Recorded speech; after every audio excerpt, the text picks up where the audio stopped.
وہ آدمی تھا یا کوئی بلا تھی، ناقابل فراموش سچا واقعہ۔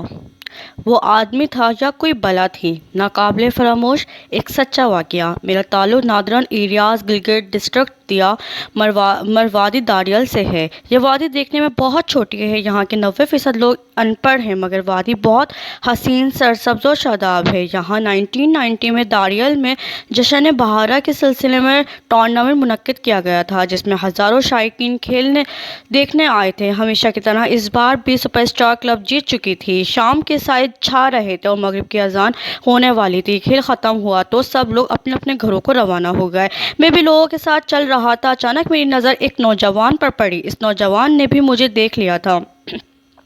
ہمیں ایک دوسرے کو پہچاننے میں دیر نہ لگی، کیونکہ ہم کلاس فیلو ہونے کے ساتھ ساتھ اچھے دوست بھی تھے۔ میں آگے بڑھ کر اس سے بغل غیر ہو گیا۔ میں نے سلمان سے پوچھا، یار وہ شہزاد کے بارے میں کچھ جانتے ہو؟ وہ آج کل کہاں ہے؟ کیا کر رہا ہے؟ میری بات سن کر سلمان کی آنکھیں نم ہو گئیں اور سرد آہیں بھر کر بولا، آج سے 2 سال پہلے ستمبر کا مہینہ تھا، میں اپنے گھر میں بیٹھا ہوا تھا کہ اچانک دروازے پر دستک ہوئی۔ میں نے دروازہ کھولا۔ شہزاد کا چھوٹا بھائی کھڑا تھا اور اس کے ہاتھ میں ایک کاغذ کا پرزہ تھا۔ اس نے چٹھی کو آگے بڑھایا۔ میں نے اس سے چٹھی لے لی اور لفافہ چاک کر کے پڑھنے لگا۔ اس میں لکھا تھا، اتنا عرصہ ہو گیا تم سے ملاقات نہیں ہوئی، میں انتظار کرتا رہا، آج تم سے ملنے کو بہت دل چاہ رہا ہے، آ جاؤ، گپ شپ رہے گی، ویسے میں سخت بیمار ہوں، ہو سکتا ہے کہ میری تمہاری آخری ملاقات ہو۔ جب میں شہزاد کے گھر پہنچا تو شہزاد کی امی نے دروازہ کھولا اور انہوں نے مجھے اشارے میں بتایا کہ شہزاد اندر ہے۔ میں شہزاد کے کمرے میں پہنچا تو میرے دل کو دھڑکا سا لگا۔ میں کچھ دیر باہر ہی کھڑا رہا۔ اسمارٹ شہزاد ہڈیوں کا ڈھانچہ نظر آ رہا تھا۔ وہ آنکھیں بند کر کے چارپائی پر لیٹا ہوا تھا۔ میرے آنے کی آہٹ سن کر اس نے آنکھیں کھولیں اور مجھے اپنے پاس بٹھا لیا۔ رسمی علیک سلیک کے بعد میں نے اس سے پوچھا کہ آخر کیا بیماری ہے اور اس حال تک کیسے پہنچا۔ اس نے بتایا کہ جولائی کا مہینہ تھا اور گرمی کی چھٹیاں تھیں۔ مجھے اپنے انکل سے ملنے کھمبری جانا پڑا۔ وہاں ایک ماہ رہنے کے بعد میں واپس ہوا۔ صبح کھمبری سے روانہ ہوا تھا اور مغرب کی اذان کے وقت یشود پہنچا اور وہاں سے اکیلا نکل پڑا۔ آخر رات کا اندھیرا پھیل گیا۔ میں ڈرتے ڈرتے تیز قدموں سے چل رہا تھا، کیونکہ وہاں چیڑ اور صنوبر کے درختوں کا جنگل تھا۔ میں تیز قدموں سے چلتا ہوا رات کے تقریباً 10 بجے ناوکوٹ پہنچا۔ اب اس سے آگے بالکل تنگ راستہ تھا، ایک طرف پہاڑی سلسلہ اور دوسری طرف دریا تھا۔ مجھے دور سے ایک آدمی نظر آیا۔ وہ کافی موٹا اور سفید کپڑے پہنے سڑک پر چل رہا تھا۔ میں نے دوڑنا شروع کر دیا تاکہ اس کے پاس پہنچ سکوں۔ کافی دوڑنے کے بعد بھی میں نے دیکھا کہ اس شخص کے اور میرے درمیان فاصلہ کم نہیں ہو رہا، حالانکہ دیکھنے میں یوں لگ رہا تھا جیسے وہ بہت آہستہ چل رہا ہو۔ میں نے پھر دوڑنا شروع کیا۔ آخر دوڑتے دوڑتے اس تک پہنچ گیا۔ اب یہ مجھ سے تقریباً 10 گز کے فاصلے پر تھا۔ میں نے اس کی طرف دیکھا۔ چاند کی مدھم سی روشنی تھی، مگر اتنی روشنی میں 10 گز سے انسان شناخت ہو سکتا ہے؟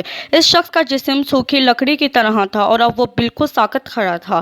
اس کی شکل عجیب سی تھی۔ میں اتنا خوفزدہ ہوا کہ میری ہمت نہ ہوئی کہ اس سے بات کروں یا اس سے آگے بڑھوں۔ میں ذرا دیر یوں ہی چپ چاپ بے حس و حرکت کھڑا رہا، پھر اچانک وہ شخص غائب ہو گیا۔ یہ دیکھ کر میرے پاؤں تلے زمین نکل گئی۔ تھوڑی دیر بعد میرے حواس بحال ہوئے تو میں تیز تیز قدم اٹھا کر آگے بڑھا۔ اچانک میرے کانوں میں کسی کے چلنے کی آواز محسوس ہوئی۔ میں نے فوراً پیچھے مڑ کر دیکھا تو وہ شخص میرے پیچھے ہی آ رہا تھا۔ اب خوف کے مارے میرا برا حال تھا۔ میرے پاؤں زمین سے اکھڑ چکے تھے۔ پاؤں اٹھایا تو یوں محسوس ہو رہا تھا کہ کوئی مجھے پیچھے کی طرف گھسیٹ رہا ہے۔ میں نے ذہن پر زور دیا کہ کوئی قرآنی آیت پڑھ سکوں، مگر اس مشکل میں جو کچھ آتا تھا وہ بھی بھول چکا تھا۔ کسی آیت کا شروع یاد تھا تو اختتام بھول گیا، کسی کا اختتام یاد تھا تو شروع بھول چکا تھا۔ میں نے اپنے ذہن پر زور دے کر آخرکار آیت الکرسی پڑھنا شروع کی۔ تقریباً 1 کلومیٹر اسی طرح گزر گیا۔ میں نے دل میں کلمہ اور قرآنی آیات کا ورد کرتے ہوئے اپنا سفر جاری رکھا۔ اچانک وہ شخص پھر میرے سامنے آ گیا۔ اس بار اس کی پیٹھ میری طرف تھی۔ میں تھوڑا آگے چل کر رک گیا اور اپنی موت کا انتظار شروع کر دیا۔ وہ بلا آہستہ آہستہ منہ میری طرف کرنے لگی۔ میں پہلی بار اس کا منہ دیکھ رہا تھا۔ اس کا منہ بہت ہی خوفناک تھا۔ چہرے پر لمبے لمبے بال اور اوپر کے 2 دانت بہت لمبے، تقریباً 8 سے 9 انچ کے تھے۔ اتنے میں اس نے منہ کھولا۔ اس کے منہ سے شعلے نکل نکلنا شروع ہوئے۔ اس نے مجھ سے کہا کہ اب تم مجھ سے نہیں بچ سکتے۔ میں نے بھاگنا چاہا مگر اس کوشش میں چکرا کر زمین پر گر پڑا۔ وہاں میں کتنی دیر پڑا رہا مجھے علم نہیں، مگر جب مجھے ہوش آیا تو میں نے دیکھا کہ اس میں ویرانے میں تنہا پڑا ہوا ہوں۔ تھوڑی سی ہمت کر کے میں نے آس پاس دیکھا، وہاں کچھ نہ تھا۔ چاند کی روشنی پھیلی ہوئی تھی۔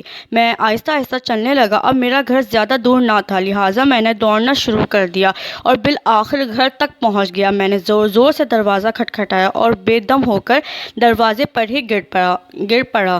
مجھے یاد نہیں کتنی دیر بعد مجھے ہوش آیا۔ ہوش میں آتے ہی میرے گلے سے ایک آواز نکلی، وہ آ رہا ہے، پکڑو، وہ مجھے کھا جائے گا۔ میں وقتی طور پر ٹھیک تو ہو گیا مگر اس کے بعد سے مسلسل بیمار ہوں اور اب جو حالت ہے وہ تمہارے ہی سامنے ہے۔ میں نے شہزاد کو تسلیاں دی اور کہا اب تم بہت جلد ٹھیک ہو جاؤ گے۔ ان دلاسوں پر شہزاد کی آنکھوں سے آنسو ایسے نکل رہے تھے جیسے آبشار سے پانی بہتا ہے۔ میں شہزاد کو تسلی دے کر اپنے گھر آ گیا۔ ایک دن مجھے یہ افسوسناک خبر ملی کہ شہزاد کا انتقال ہو گیا۔ میری آنکھوں سے آنسو بہنا شروع ہو گئے۔ بحوالہ قومی اخبار۔ اللہ تعالیٰ ہمیں ہر قسم کی بیماریوں اور بلاؤں سے محفوظ رکھے ہمیشہ، آمین ثم آمین۔ اگر آپ کو میری یہ ویڈیو اچھی لگی تو اس کو لازمی لائک کریں، شیئر کریں اور میرا چینل لازمی سبسکرائب کریں۔ شکریہ، السلام علیکم۔